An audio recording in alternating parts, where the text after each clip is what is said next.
আমার নবীর কথা অনুযায়ী আল্লাহ আপনার দোয়া কবুল করে নিবে। জোরে বলি সুবহানাল্লাহ। আমি নিজে প্রমাণ পাইছি বন্ধু, আমি আব্দুল মুকিম বন্ধুগণ কথাটা ভালো করে শুনবেন বন্ধু। এত কষ্ট করে জীবনে আমি লেখাপড়া করছি বন্ধুরে, একটা পাঞ্জাবি গায়ে দিয়ে দীর্ঘ 7 বছর মাদ্রাসায় লেখাপড়া করছি। আমার মা বাবা জিন্দগিতে একটা ভালো জামা আমাকে কিনে দিতে পারে নাই। 32 বছর বয়স আমার রানিং চলছে বন্ধুগণ। আমার মা আমাকে কোনোদিন 100 টাকা একটা নোট কোনোদিন দিতে পারে নাই। বাইরে আমার বন্ধুরা আমার শোনারা এত কষ্ট করে লেখাপড়া করলাম। বাইরে আমার বন্ধুরা আমি গত 2022 সনে আমি একটা পরীক্ষা দিয়েছিলাম বন্ধুগণ। পরীক্ষার মধ্যে লক্ষ লক্ষ লক্ষ লক্ষ ছাত্ররা পরীক্ষা দেয়। আমি যেদিন পরীক্ষা দিতে যাইব আমি মায়ের রুমের মধ্যে গেলাম। মিথ্যা বলবো না বন্ধু, রাতের 2টা বাজে আমি আমার মায়ের রুমের কাছে চলে গেলাম। মায়ের রুমের মধ্যে গিয়ে রাত 2টার সময় গিয়ে দেখি রে মা আমার জায়নামাজটা বিছিয়ে দিয়ে আল্লাহর কাছে হাত তুলে কান্না করে। আমি মাকে বললাম, ও মা আপনি আমার জন্য দোয়া করেন, আল্লাহ যেন আমার পরীক্ষার রেজাল্টটা ভালো করে দেয়। ও বন্ধু যদি রেখে দিবেন মা গভীর দূরে ডাকতে বলে বেটা যা যা যা যা আল্লাহ তোর রেজাল্টটা ভালো করে দিবে। আল্লাহর কসম করে বলে বন্ধুগণ 2022 ডিসেম্বর মাসের 16 ডিসেম্বর আপনাদের এখান থেকে বেশি দূরে না বন্ধু, কোকরাঝাড় জেলা সালাকাটি জামে মসজিদের মাহফিলটা করি। আমি যখন নেমে গেলাম এই জনের বন্ধু ফোন করে আমাকে বলে আব্দুল মুকিম সাহেব আপনি যে পরীক্ষা দিয়েছিলেন রেজাল্টটা ঘোষণা করা হয়েছে। আল্লাহর কসম করে বলি রে যখন আমি গুগলটা সার্চ করলাম ওয়েবসাইটের মধ্যে সার্চ করে দেখি রে আমার মা আমার জন্য দোয়াটা বলছে। আমার মায়ের দোয়াটা আমার আল্লাহর কাছে কবুল হয়ে গেছে। ও বন্ধু আমি লম্বা করবো না, পা দুটো জড়িয়ে ধরে বলে যাবো পৃথিবীর মধ্যে জমিনের মধ্যে আপনি যদি সম্মানের চেয়ারে যদি বসতে চান, টাকা পয়সার মালিক হইতে চান, জীবনটা সঠিকভাবে আপনি যদি সাজাইতে চান, আল্লাহর কসম করে বলি মা বাবার খিদমত যদি আপনি না করেন, মায়ের মাকে যদি আপনি ভালো না বাসেন, আপনার জিন্দেগি আপনি ভালো করতে পারবেন না। নবী আমার বলে হুমা জান্নাতুকা ওয়া নারুকা, পৃথিবীর মধ্যে জমিনের মধ্যে তোমার মা হলো তোমার জন্য জান্নাত, তোমার আব্বা হলো তোমার জন্য জান্নাত। একবার জোরে বলা যাবে না সুবহানাল্লাহ। মা বাবার খিদমত করবেন ইনশাআল্লাহ, এই যুবক ভাই করবেন ইনশাআল্লাহ। আজকেও যে আমি বাড়ি থেকে আসলাম আমার মা আমাকে আমার একটা অভ্যাস আছে বন্ধুগণ, আমি যদি কোনো মাহফিলে 15 বছর থেকে আমি ওয়াজ মাহফিলে কিছু কথা বলি বন্ধুগণ। আমি ভারতবর্ষের আমি আগেই বলছি 7 থেকে 8টা রাজ্যের মধ্যে গিয়ে আমি এবছরও সফর আমার বহু দূর দূরান্ত সফর হয়েছে বন্ধুগণ। ভাই আমার বন্ধুরা আমার শোনারা আমার একটা অভ্যাস যে আমি মাগরিবের নামাজ পড়ে যদি কোনো মাহফিলে আমি বের হই আমি কোনোদিন মার হাতে রান্না খাওয়া ছাড়া আমি জিন্দেগিতে বের হই না। আজকেও যখন আপনাদের এখানে রওনা দিলাম মাগরিব পরে ইনশাআল্লাহ আমার মার সাথে বসে একসঙ্গে বসে আমি খানা খেয়ে আসলাম। আমি যখন গাড়িতে ব্যাগটা নিয়ে বের হলাম ভাই বাড়ির অনেক লোক আছে, সবাই আসে একটু আগে দেওয়ার জন্য গাড়ির কাছে আসে, সবার চোখের দিকে তাকাই, কারো চোখে পানি দেখি না বন্ধুগণ, কিন্তু আমি মায়ের দিকে প্রতিদিন তাকাই, আমার মায়ের চোখের মধ্যে টলমল টলমল করে পানি সরে সরে পড়ে। ভাই আমার বন্ধুরা আমার জন্য আমি আপনাদের পায়ে অনুরোধ করে বলবো এই যুবক বন্ধুগণ আপনি জিন্দেগিতে কোনোদিন ইনশাআল্লাহ মাকে কষ্ট দিবেন না, দিবেন না তো ইনশাআল্লাহ, ইনশাআল্লাহ দিবেন না তো ইনশাআল্লাহ। ভাই আপনার যদি বেমার হয় বলেন তো পরিবারের সবাই ঘুমিয়ে যাবে কিন্তু আপনার মা কিন্তু ঘুমাবে না, ঠিক কিনা বলেন? পৃথিবীর মধ্যে জমিনের মধ্যে মা এত বড় জরুরি, পৃথিবীর মধ্যে জমিনের মধ্যে, এই জন্য মায়ের খিদমত করেন পৃথিবীর মধ্যে জমিনের মধ্যে। মার কাছ থেকে দোয়া নেন, আব্বার কাছ থেকে দোয়া নেন, আল্লাহওয়ালাদের কাছ থেকে দোয়া নেন। ভাই আমল করেন, আমলটা বাড়ান। যুবক বন্ধু পায়ে ধরে বলবো যে কোনো সমস্যা আপনার হোক না কেন বন্ধুগণ আমল বাড়ান। আমল করলে আল্লাহ সব সমস্যার সমাধান করে দেয়। সুবহানাল্লাহ বলতে আজকে আমরা আমল ছেড়ে দিয়েছি, আমল আমরা করি না, আল্লাহর উপরে আমাদের বিশ্বাস নাই, আমল করি না, আছে কিনা বলেন? আমল নাই আমাদের বন্ধুগণ, একটাই আমাদের মাইনাস ফেল। আপনারা যদি আমল করতাম বন্ধুগণ, আল্লাহকে যদি আমি ডাকতাম, জিন্দেগিতে কোনোদিন আমাদের উপরে গজব আল্লাহর তরফ থেকে আসতো না, ঠিক কিনা বলেন? আগেকার জামানায় আমল করেছে সাহাবারা, আমল করে সমস্যার সমাধান করেছে। বন্ধুগণ বলেন, আমি একটা আমলের কথা বলে দিয়ে যাই বন্ধুগণ, আপনাদের দেশে কথাটা একদম কান খুলে ভালো করে শুনবেন, আপনাদের দেশে বাচ্চাদের বেমার হয় না? না কথা কন না কে?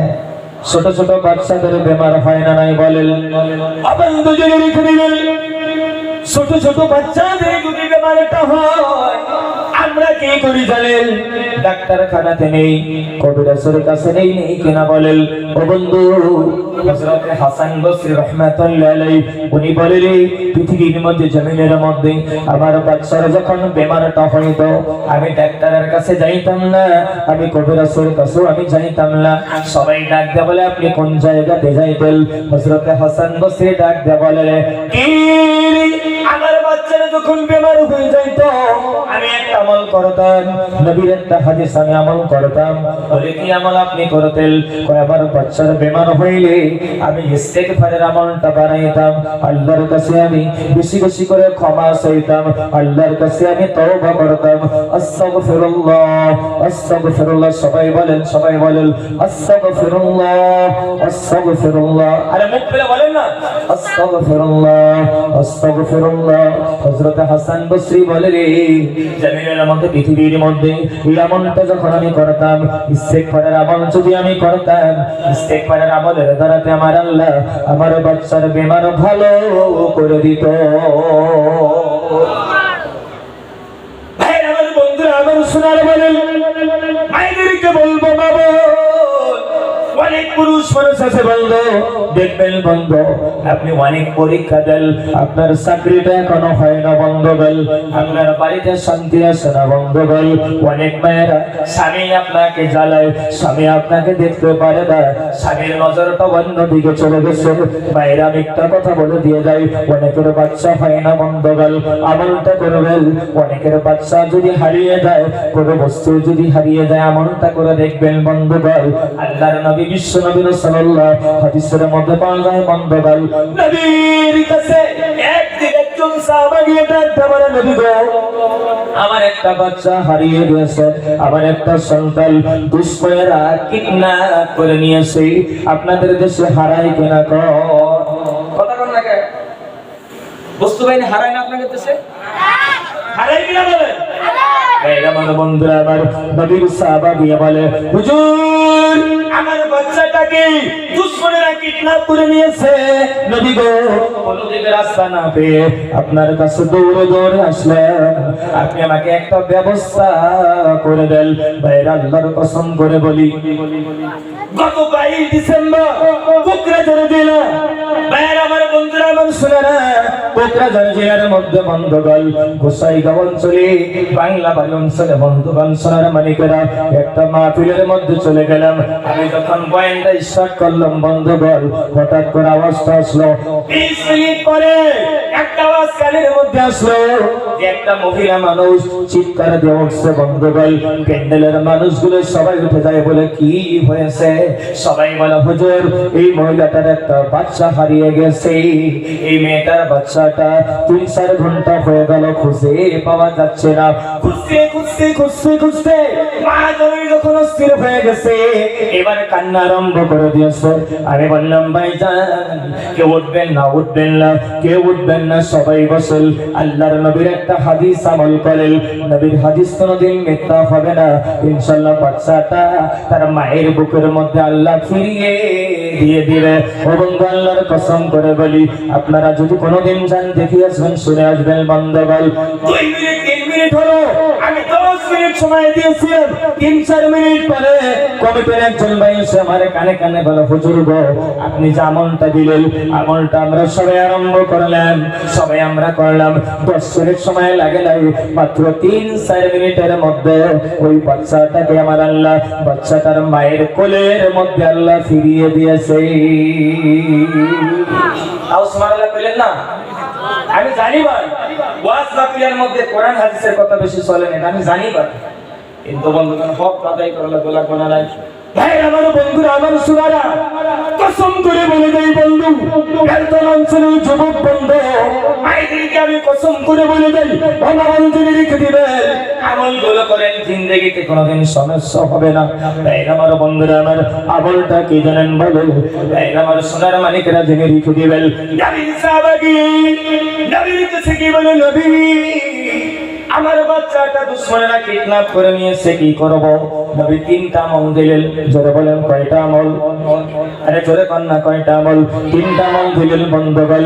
নবী এক নম্বরে বললেন, পৃথিবীর মধ্যে জমিনের মধ্যে ওয়াত্তাকিল্লাহ, তুমি আল্লাহকে থেকে ভয় করো, আল্লাহকে থেকে ভয় করো, এটা হলো এক নম্বরে আমল। নবী দুই নম্বরে বললেন, জমিনের মধ্যে তুমি আল্লাহর উপরে ভরসা করো। নবী তিন নম্বরে বললেন, যে জমিনের মধ্যে তুমি যাও, তুমি নিজেও পড়ো লা হাওলা ওয়ালা কুওয়াতা ইল্লা বিল্লাহ, লা হাওলা ওয়ালা কুওয়াতা ইল্লা বিল্লাহ। সবাই পড়েন, আমার সাথে সবাই পড়েন, পড়েন সবাই, লা হাওলা ওয়ালা কুওয়াতা ইল্লা বিল্লাহ। জোরে পড়েন, লা হাওলা ওয়ালা কুওয়াতা ইল্লা বিল্লাহ, লা হাওলা ওয়ালা কুওয়াতা ইল্লা বিল্লাহ। হে আমার বন্ধুরা, আমার সোনারা, নারে তাকবীর। ও বন্ধু জেনে রেখে দিবেন, লম্বা আমি করবো না দোস্ত, এই হাদিসটা বলে আমি শেষ করে দেবো বন্ধুগণ। পৃথিবীর মধ্যে জমিনের মধ্যে বন্ধুরে আল্লাহর নবী বললেন, যা যাবি বাড়িতে চলে যা, বাড়িতে গিয়ে এই আমলটা তুই নিজেও করবি, তোর বিবিকেও করতে দিবি। ভাই আমার বন্ধুরা, আমার সোনারা, কথাটা এদিকে কান আছে তো? ইনশাআল্লাহ মনোযোগ আছে তো? ভাই আমার বন্ধুরা, আমার আল্লাহর নবীর সাহাবাটা কইলেন কি জানেন? বাড়িতে চলে গেলেন, বাড়িতে চলে গিয়ে বিবিকে ডাক দিয়ে বলে, বিবি রে, জানো না জানো না জানো না, নবী আমাকে তিনটা আমল দিয়েছে। কয়টা আমল? জোরে বলেন, কয়টা আমল বলেন? তিনটা আমল দিয়েছে।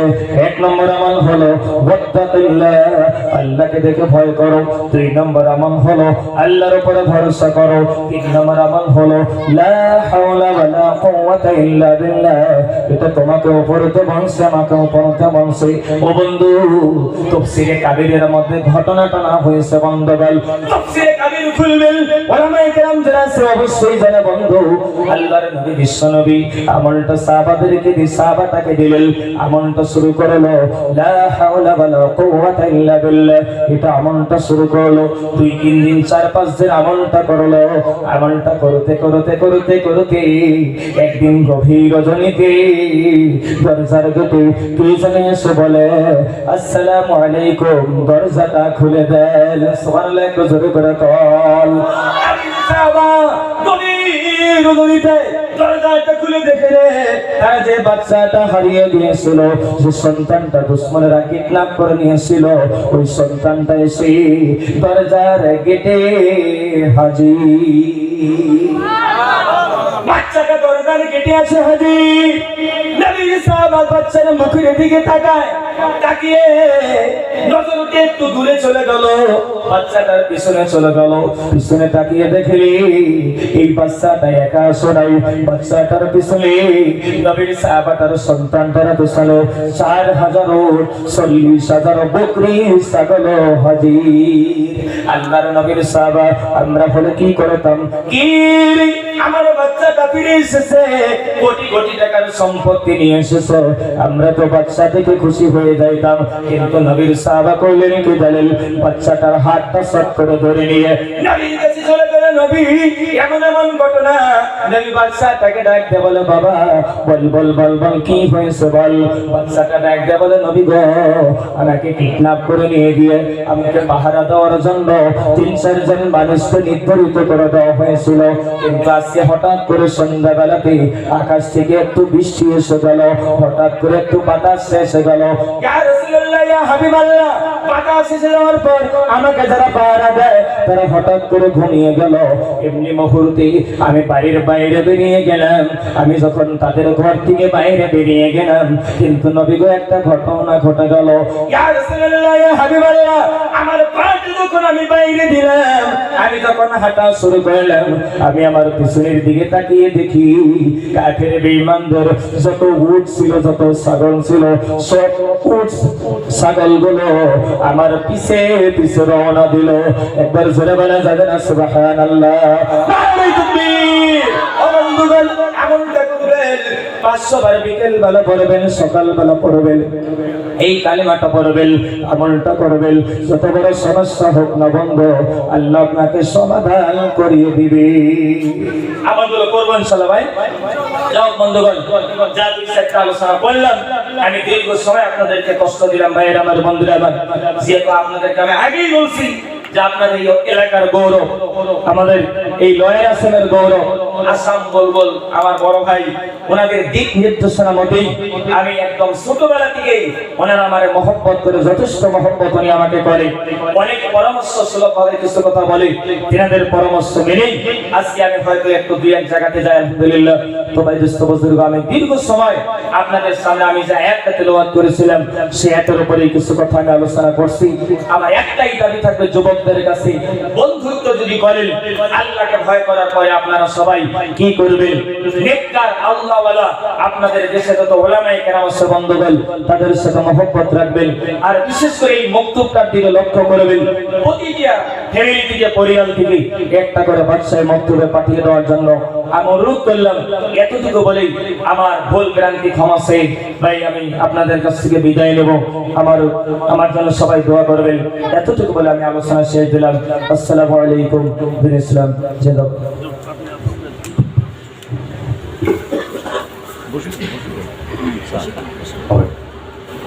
আমাদের নির্দিষ্ট বক্তা